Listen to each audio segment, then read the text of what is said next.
Welcome to Starfield Signal, your place for everything Starfield. I'm your host, Luke, and today we're going to be going over the first 5 minutes of the Starfield Direct. We've been in this overview series where we've been kind of looking at the different sections of the Starfield Direct, started with the shipbuilding and kind of went on from there.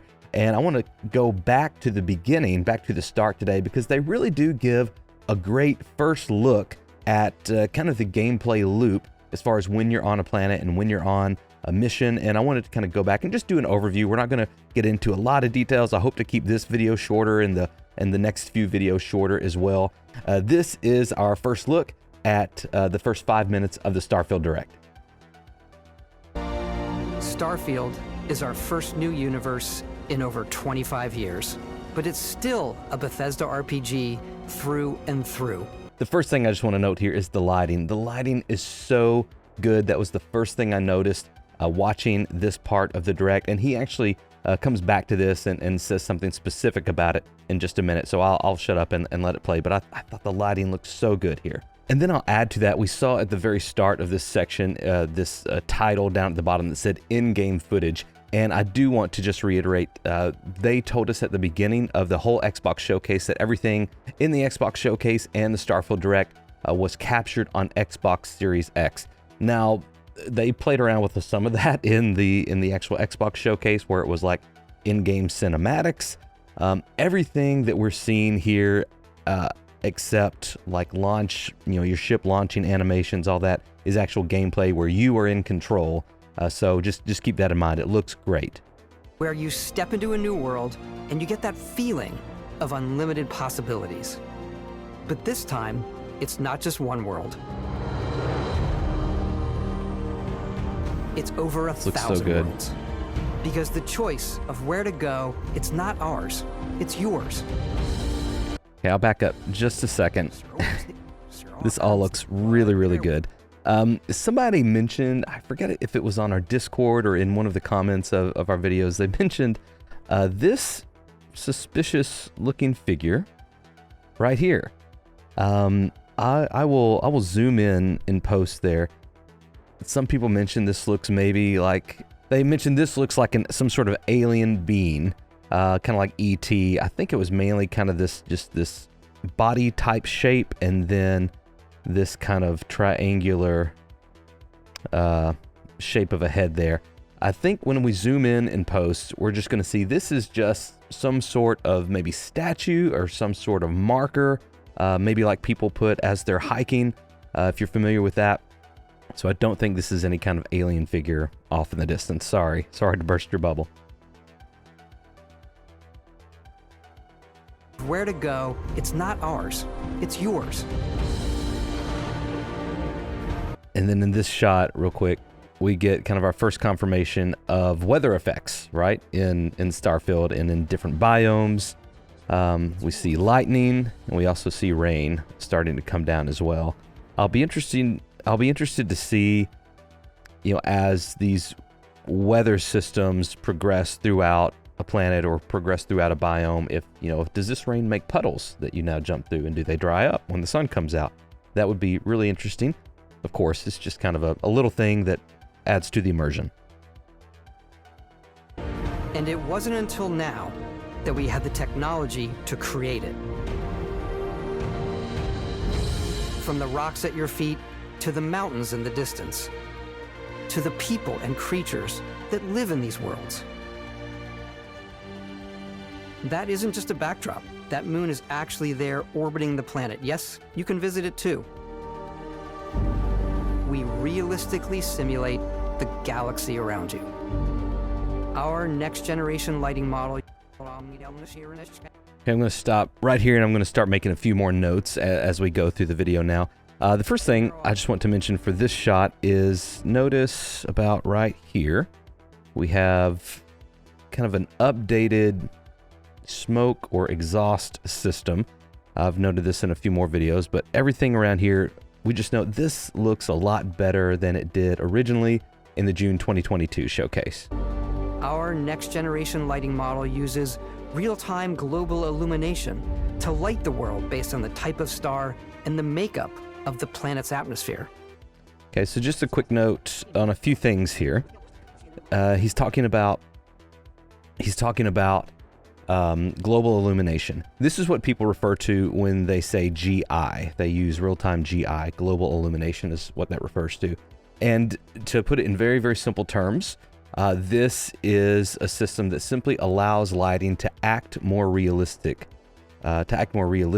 in the game. So specifically with how light bounces. So that's what they mean by global illumination.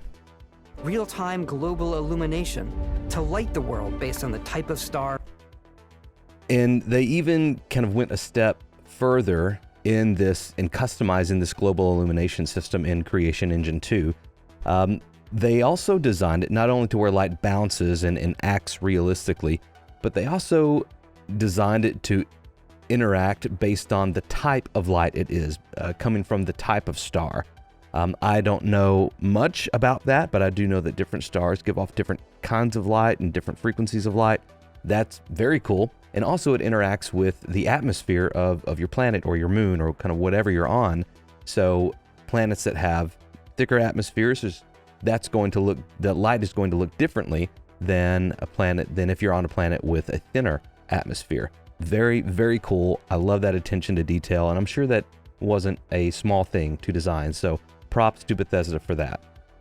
And of course, the shot where everyone is talking about, it seems like the St. Louis Arch, right? This is what people think this is. To be honest, I kind of go back and forth on this. I think absolutely it looks like the St. Louis Arch. However, I have filmed the St. Louis Arch quite a few times over the past few years, just from different projects I've had in St. Louis. And, there's usually, depending on which angle we're looking at this from, there's usually a river that's coming kind of right through here or right back here. And that river is close enough to that shoreline, and the arch is close enough to the shoreline to where we should be able to see it in this shot if that river was still there. Now, like I said, I go back and forth on this. It doesn't have a river, doesn't have any landmarks, but obviously this is a desolate land, right? There's nothing here. It's sanded over or fried up. I don't know what it is. So you're saying, okay, well, maybe a river wouldn't be there anymore. Well, sure. And of course, as we see, there are no buildings here in the background as well, or even over here. So something's happened. But then again, I kind of go back where, well, if all those buildings, are gone, and the atmosphere or whatever has happened, sandstorms have obliterated all that, then why is this spent the test? Why is that stood the test of time, so to speak? So I don't know. And, it could just be like, hey, they didn't think that far into it. They just wanted to have some sort of monument, some sort of landmark.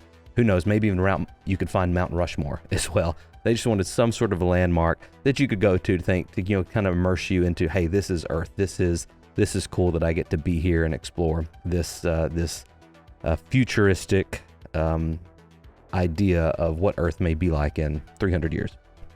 And the makeup of the planet's atmosphere. And here's where we start to get a good look at kind of the gameplay loop of Starfield. We also have an all-new animation system. And as he mentions, they have an all-new animation system. It honestly looks great. If you're familiar with the Elder Scrolls games or the Fallout games that Bethesda is known for, they're great. They're incredible games, some of the best games I've ever played. But their animations do feel a bit clunky and a bit heavy, not quite realistic. And, playing back in 2011 or 2015, you didn't notice that as much, right? Just because technology's kind of come a long way since then. And so it's nice that they've thought about that and they've put extra effort into kind of updating this for our current gen hardware and a current generation of players as well that might not be as used to that kind of clunky gameplay. So again, if you're newer to RPGs or you're newer to Bethesda games, you're new to Starfield, just know that this game is going to, most likely, from what we see, going to feel great to play, which is really important. And of course, you can play it in third person, and you can play it in first person.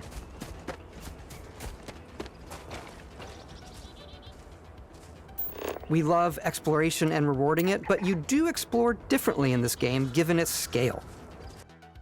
So Just a real quick note here. So as you're playing, you have a lot of opportunities to do really whatever you want. But specifically here, they kind of bring up this survey data to know that, hey, if you want to complete your survey stats, and I think there are rewards of traits right down here, these little question marks.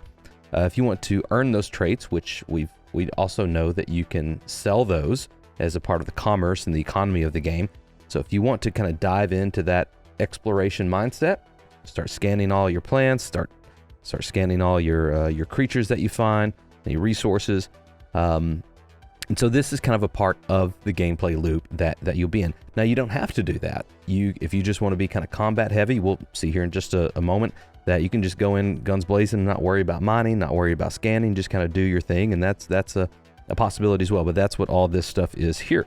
We also noticed that we're actually on a moon right now. I haven't mentioned that up until now, but we're actually on a moon of the planet Porima 4C, and we get some information here about its gravity, its oxygen, so we do have to have our oxygen tank on us in our spacesuit, and the temperature, most likely measured in Celsius, I would imagine, minus 11 degrees Celsius. Which is kind of interesting because it looks, if we were just looking at this, I would say this is more of a temperate environment. So who knows, this temperature, depending on, the orbit and where it is in its specific star system, this temperature could change drastically within an hour, or whether you're in the shade or whether you're in the sun. So that's going to be interesting to see as well, that dynamic and those game mechanics play out. That usually involves exploring an area you've landed in. You can collect resources.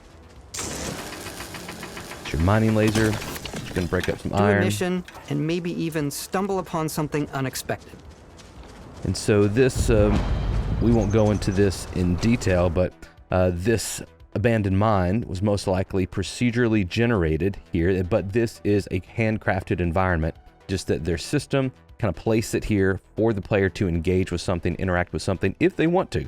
But it doesn't look like there's any kind of specific mission objective here, just something that they put along your path to continue to make the game interesting, which is really important to keep that gameplay loop going. And we'll see some combat here right now.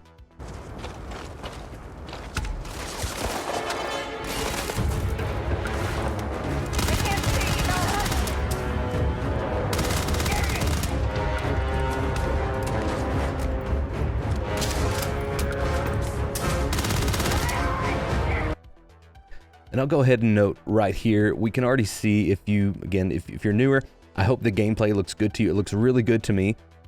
We noticed from the showcase in last June, the combat didn't look really great. It wasn't super fluid. The gunplay looked a bit wonky. Here we've already, and it's kind of nuanced, right? If you're not looking for it, you probably don't see it. But if you're familiar with it and you're kind of looking for it, it is noticeably an improvement. So props to Bethesda for spending some time in the combat system and getting it chiseled down to look really good here. Just a quick note there, as we mentioned earlier, the gravity was at 0.5 of kind of a standard, 1.0 gravity. And so when you defeat this enemy, you kind of shoot him up. That's why he kind of goes flying there and kind of seems to float a little bit more than usual. So that wasn't a bug, that wasn't a glitch, that's probably why. And again, backing up, not to get too detailed, but right here we see the jetpack animation, which again looks drastically improved from last June showcase, which again, I love that they started the Starfield Direct with this section, because I think this addresses several of the major concerns that people had from last June. So they kind of addressed those right from the get-go, right from the gate, and I think they did a great job of it. Notice these animations again. And I'll even just kind of point real quick, again, not to get too detailed, just I like it. So we see kind of the flames coming out right there from the exhaust, and then we see these kind of blue flames come out with a little bit of orange. Again, just much more realistic. Looks really good.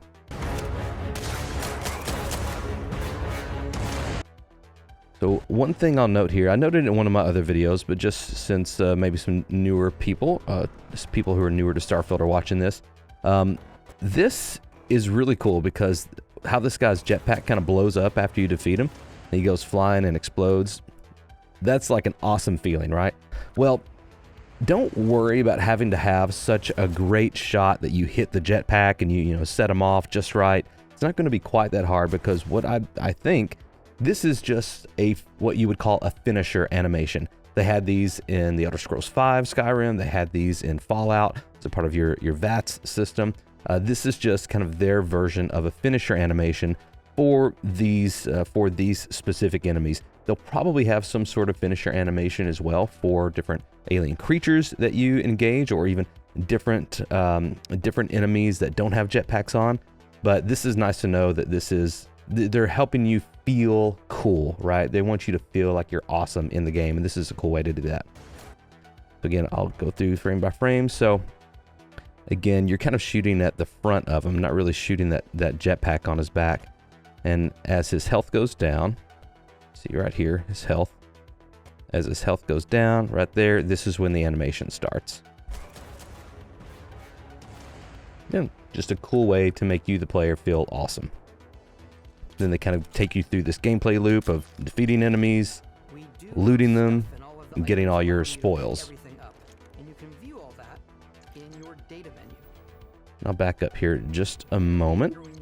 One thing I noticed here, this is called a cred stick. And we've seen this, we see this rather, later on in the skills section where they're going through different traits and different skills. This is the icon that is present on the commerce skill. So I just wanted to kind of connect those two ideas. Also, I'll note real quick, note right here, Starfreight Logistics. This is a brand. There are several brands and companies and manufacturers in this game, which is really cool. This is just another hint that is kind of pointing us to the probability, the possibility, the likelihood that there is a pretty robust economy system in the game, revolving around trading, revolving around trade routes, cargo links, all those things. It may not be quite as sophisticated as I'm hoping it will be, but there is going to be something there. I'm almost sure of that, which I'm excited for. Whatever it is, I'll be happy with. In your data menu. As we get into our data menu, everything you're doing, he from talks your about skills that. to your ship, your missions, and your inventory. We love to pack a ton of detail in every Notice object. your mass here, from all of your weapons, your inventory capacity, to spacesuits. And I'm not going to get into all these specifics right now, but I really like the setup of this menu. Looks good. When you're done exploring, you can walk back or fast travel to your ship. We have companions and crew you can take with you. I left Vasco here back at my ship. Welcome back, Captain Howard. And he can even say your name. Let's head out. Okay, we're back up here just a moment and a few notes here. Notice that as you walk up, keep an eye on Vasco here, specifically how he's interacting with his hand.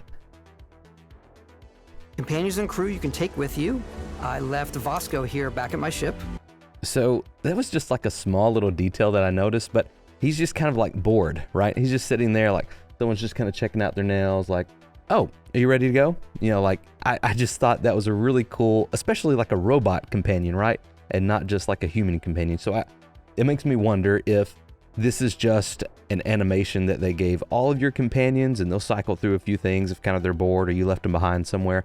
Or if this is telling of, you know, Vasco's specific design in that maybe they designed him with some sort of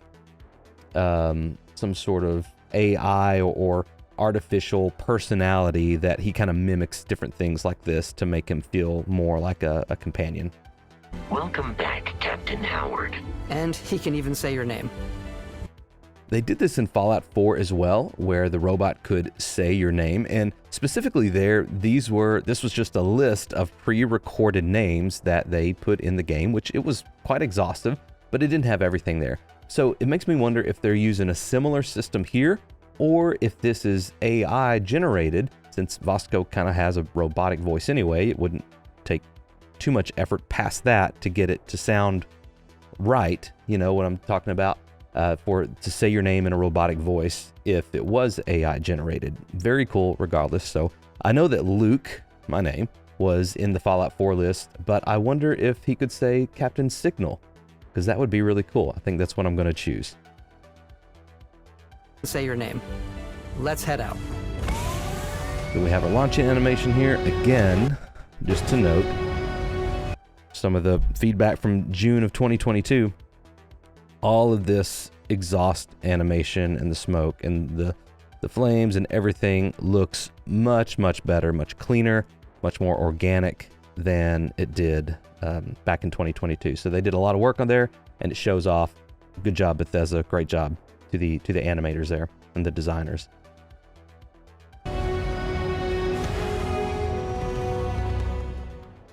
So that was a great first look at the first 5 minutes of the Starfield Direct. I hope you enjoyed that. If you are newer to Starfield, and specifically my channel, I would love for you to consider subscribing. We're going to go through all of the Starfield Direct in detail soon and tease out all of these little things that we're missing. If you could give the video a like before you leave, I would really appreciate that. That helps other Starfield fans find our channel and connect with our community. We love being positive and excited here, and would love for you to join us. A big thank you to all of our patrons and our YouTube channel members. You all are awesome. Thank you so much for all the support. If you are interested in supporting the channel in some way, you can go to patreon.com/StarfieldSignal or youtube.com/@StarfieldSignal, and you can hit that little join button there to see all of the different perks that are available to you. I also wanted to note real quick a few of the Facebook communities that I've engaged with over the past few months.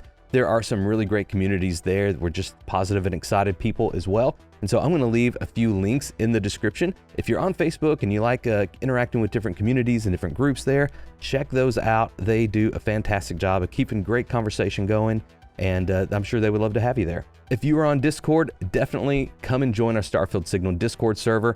We have a lot of different things going on over there, and it's kind of a great way to come from the videos back into the community. You know, comments are great. I love reading through the comment section and see people kind of having a discourse there, but even then it's still a bit limited. I feel like in Discord we can really have great conversations and make those interactions much more natural and much more organic. So head on over to Discord and join our server there. We would love to have you. Thank you so much for watching. We have a lot more videos coming out soon, so be sure to subscribe, hit that notification bell. For now, may you find wonder as you journey through the stars.